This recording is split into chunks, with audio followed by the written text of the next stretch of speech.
ကျွန်တော်မြန်မာပြည်ကနေနိုင်ငံခြားကိုထွက်တဲ့ခါရှို့ရလူပြိုကြီးအပြိုကြီးဖြစ်ကုန်တယ်။ဘာဖြစ်လို့လဲဆိုတော့သူတို့ကမိသားစုအရန်သူတို့ဘဝထက်ကိုတည်တယ်လွန်တယ်ပေးဆက်လွန်တယ်တချို့ဆိုရင်ကိုယ့်အတွက်ကိုတော့မကြည့်ဘူးအရာရာမိသားစုကကြာသူတို့ပြန်ကြည့်လာဆိုတော့ပြန်ကြည့်တယ်မိဘလူကြွေးတဲ့တာသမီဘယ်တော့မှမစင်ရဘူးတဲ့အဲစကားလေးနဲ့ပဲအဲ့တော့ဥပမာပြပြမယ်ကျွန်တော်အသက်22မှာနိုင်ငံထွက်တယ်ဆို10နှစ်ဆိုရင်အသက်20နဲ့about 30နဲ့နှစ်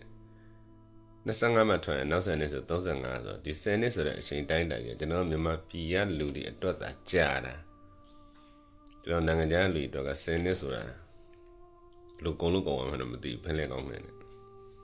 အရင်မြန်တယ်ဆိုအဲ့လိုကုန်ဝိုင်းနဲ့ကျွန်တော်လူငယ်အရွယ်ရနေပြီးတော့ဒီလူလက်ပိုင်းဆိုတဲ့အရွယ်ယူရောင်မှန်းမသိကျွန်တော်တို့ကရောက်သွားမသိဘူးအသက်20ကျော်မှာဒီနိုင်ငံခြားထွက်တယ်အသက်30ကျော်သွားတယ်ဘယ်လိုကျော်သွားမှန်းတော့ကျွန်တော်မသိဘူးဘာလို့လဲဆိုတော့မိုးလင်းလောက်သွားမိုးချုပ်ပြန်လာပြီးအိမ်ကိုပတ်စံပို့မလားကောဒီလောက်ပဲကောင်းနေမှရှိတယ်ကျွန်တော်တို့ဒီအောက်ရှိရကောင်းနေတာတိတ်ပြီးတော့မစင်စားတတ်ဘူးသိရမလားကိုယ်အိမ်အဆင်ပြေဖို့ပဲကိုယ်အိမ်ကဒီလောက်နဲ့အဆင်မပြေဘူးဆိုဒီတက်ပို့ပေးနိုင်အောင်ကြိုးစားမယ်ဒါပဲကျွန်တော်ဘတ်ဂျက်တက်မှကျွန်တော်မသိဘူးကျွန်တော်ဘယ်အင်ဂျီနဲ့ဘယ်ဘောင်းမီနဲ့လိုက်မှကျွန်တော်တို့မသိဘူးသူများတွေဗဒန်းနေကြင်လဲကျွန်တော်တို့ကအဲဗဒန်းနေနားမလဲကျွန်တော်တို့ကကိုယ်နဲ့လိုက်လိုက်မလိုက်လိုက်ကိုယ်ကျရင်ဝယ်ပလိုက်တာပဲအဲ့လိုပုံစံမျိုးလေးဆိုတော့အသက်တွေကြီးလာတယ်ဗျအသက်တွေကြီးလာတော့တချို့တွေဆိုနော်မလေးရှားမှာတော့အမှတချို့ဆို15နှစ်တို့17နှစ်တို့ရှိနေပြီအဲ့တော့လည်းမပြုတော့ဒီဂျပန်မှာဆိုလည်းအမှအကိုကြီးတွေအမကြီးတွေတွေ့ဘူးပဲတက်35 39နေသူတို့မေးလိုက်စမပြေသေးဘူးကျွန်တော်တို့အများကြီး36 39လောက်ဖြစ်နေပြီအိမ်တော်ပြုတ်တင်နေပြီဘာလို့ဆိုခလေးပိုင်မိုးရုံးမှာနဲ့ဗာနဲ့ပေါ့နော်သူတို့အိမ်အဆင်မပြေသေးဘူးဆိုတော့သူတို့အောက်မှာညီရှိတယ်ညီမရှိတယ်သူတို့ကြည်တယ်အမှန်ဆိုကြည်တာကြည်ပေါ့နော်ကျွန်တော်တို့ကလူတယောက်ပဲလူသားဖြစ်ခွင့်လေးတော့ပေးလိုက်ပေါ့မိဘတွေကလည်းရှိန်တိုင်းတာတစ်ခုထိပဲခိုင်းပေါ့ဟုတ်တယ်မဒီအရွယ်ကြီးတွေရောက်နေပြီဆိုဘယ်လိုပဲဖြစ်တာအင်တာဗျူးကိုပြောတော့ပေါ့တော်တော်များများအင်တာဗျူးကအရင်စဉ်းစားသွားပါရဲ့အဲ့ရှင်ကမပြုတ်ပြဖို့ကများသွားပြီ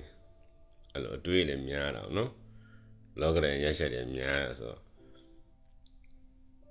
အဲ့တော့ဘယ်လိုဖြစ်လဲဆိုတော့ကြာလာတော့အဲ့လိုတယောက်တည်းပဲနေတော့ဆိုတော့ပေါင်းတဲ့တိတ်မရှိတော့ပြူဖြစ်သွားရောအမှန်မိဘတွေကခိုင်းပေါ့နော်ခိုင်းစိန်တိုင်းတာတစ်ခုလောက်ထိပဲကိုယ်မသိမရှင်းကိုယ်အိမ်ကိုပြင်ကြည့်နေရမယ်ဆိုရင်စိတ်တကြည့်တော့ပြင်တဲ့နေဘာလို့ဆိုလူဖြစ်လာတဲ့လူဖြစ်ခွင့်ပေးလိုက်ဗျာဟုတ်တယ်မလားအိမ်တော်ရတာချခြင်းရှာလိုက်ပဝန်းကျင်ရတော့ရှိကျူးတာပေါ့ဟာဒီကလေးမနေကကုသက်ရွယ်ထိမိဘကိုလှုပ်ကြွေးနေတာမိဘကံကောင်းလိုက်တာမိဘမရှိတော့အချိန်ကြတော့သူတို့ရှိကျူးခဲ့တဲ့လူသူတို့လာပြီးစောင့်ရှောက်မလားနာမကျန်းဖြစ်ရင်သူတို့လာကြည့်မလားမကြည့်ဘူးလူတွေရှိကျူးဖို့ပဲတတ်တာပြီးရင်ကိရဖို့တတ်တယ်သူမှလာမကြည့်အဲ့လိုမိဘတအားကြည့်ပြီးတော့မိသားစုပေါ်အရင်တည်တတ်တဲ့လူတွေကဒီအသက်30ကျော်40ဆိုရင်ဝင်းကျင်နေဘယ်လိုရောက်လို့ရောက်မှမသိသူရောက်ပြီးတော့နောက်ဆုံးသူတို့ဘဝနိုင်ငံခြားမှာပဲအချိန်ကုန်အောင်တချို့တွေဆိုလုံးဝပြန်မလာဖို့စဉ်းစားထားတယ်ဘာလို့ပြန်မလာဖို့စဉ်းစားလဲဆိုတော့တချို့တွေဆိုပြောတယ်ကိုယ်နိုင်ငံပဲပြန်လာမှာပေါ့ဖြစ်နေကြဖြစ်တယ်ဟုတ်တယ်ကျွန်တော်တို့ကအသက်20ကျော်တည်းက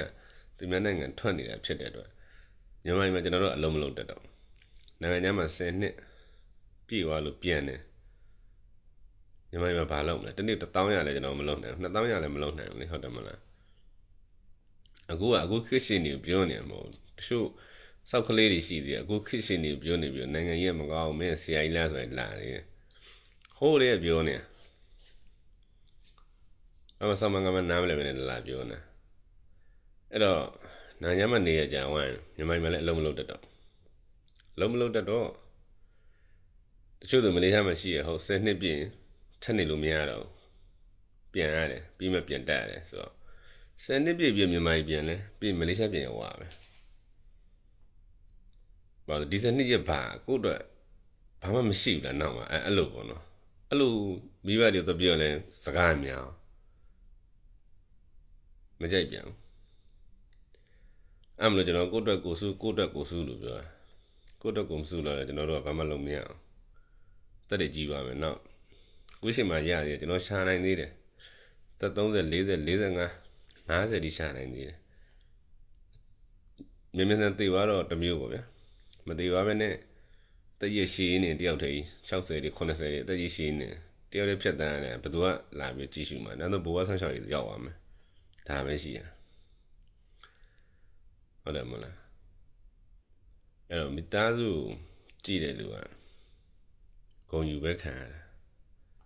နောက်တစ်ချိန်နောက်နှစ်အခုချိန်မှာအသက်40လောက်ဖြစ်တယ်လို့နောက်နှစ်20ဆိုဘယ်သူကြည့်မလဲအဲ့လိုတယောက်တည်းဆိုစဉ်းစားကြည့်လိုက်လူတွေရှိကျူးပဲတက်တာမိဘတွေလည်းတော်ရုံပဲကုသသူတွေကြုံပြခိုင်းပေါ့ဒါမှကျွန်တော်တို့မိဘတွေကတိတက်တဲ့လူသူပို့ပြီးဟိုဖြစ်ရှင်တယ်မတိတက်တဲ့သားသမီးတို့သူကမတိတက်တာသူကစိုးတယ်အကူကြီးလိုမျိုးအကုန်ပေးခြင်းတိတက်တဲ့သားသမီးတွေတော့သူကရှာစားတဲ့သူကသူတော်တယ်ငါသားလေးရတော်တယ်ငါသားကြီးရတော်တယ်တိတက်တဲ့လူသူပို့ပြီးတော့တော်တယ်ဆိုတဲ့စကားနဲ့မတိတဲ့သားသမီးကြတော့မြင်လိုအပ်သမျှအိမ်လာတော့ဒီကျုံလိုရှာကျွေးနေတဲ့ကောင်ဟာတွေအကုန်ထုတ်ပြီးအဲ့တော့ဘာမှကြံအောင်လေအိမ်မှာဒီလိုတွေပဲမိသားစုတွေဖြစ်နေတာမြန်မာပြည်မှာကိုယ့်ကိုမစုလို့ကတော့သွားမှာပဲပြီးရင်ကျွန်တော်အိမ်တော်ပြုအကြံပြုခြင်းတယ်ဘာလို့ဆိုတော့သက်40ဆိုတာပြုလို့ရတယ်သူများနိုင်ငံမှာဆိုတာလူငယ်ရွယ်ပဲရှိသေးတယ်မပြုတော့ငါတို့အသက်40ရောက်သွားပြီဆိုပြီးတော့တွေးနေနောက်လာမယ့်အနှစ်20ဆိုကျွန်တော်ဘာဖြစ်သွားမလဲသက်60အရွယ်မှာကျွန်တော်ဘာဖြစ်သွားမလဲတယောက်တည်းကျွန်တော်တို့ကြည့်ခဲ့တဲ့လူတွေကျွန်တော်တို့ပြန်ကြည့်မယ်ထင်လားမျောလင့်မနေနဲ့သူမှမကြည့်ဘူး